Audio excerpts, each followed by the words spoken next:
Hi, I'm Yvonne Mbanefo. This is another one of our daily Igbo words. Today's Igbo word is Okwute. Okwute means stone. Learn how to say it by repeating after me. Okwute. Okwute. Okwute. You won't know how to say it unless you practice. As usual, we're going to look at some examples of sentences using the word okwute.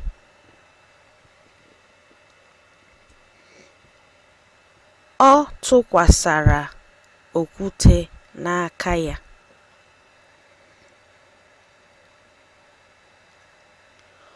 Ọ tukwasara okwute n'aka ya.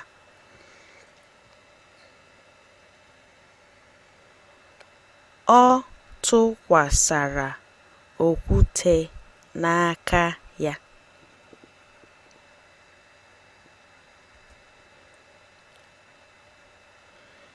E ji okwute chọọ ala a mma.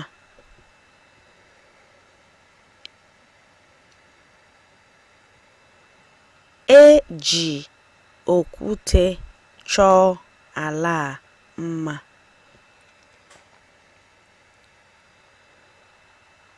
E ji okwute chọọ ala a mma.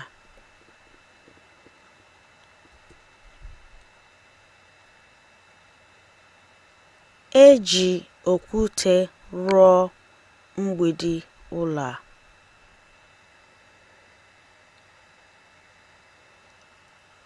E ji okwute rụọ mgbidi ụlọ a.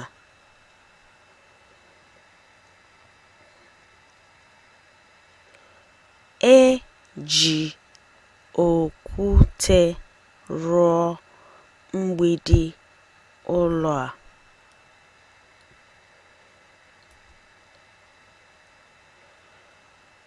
Ụfọdụ na-akpọ ya nkume.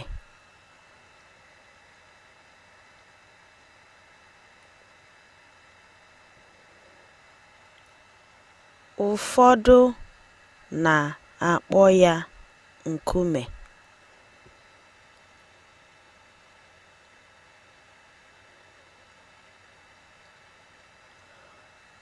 Ụfọdụ na-akpọ ya nkume.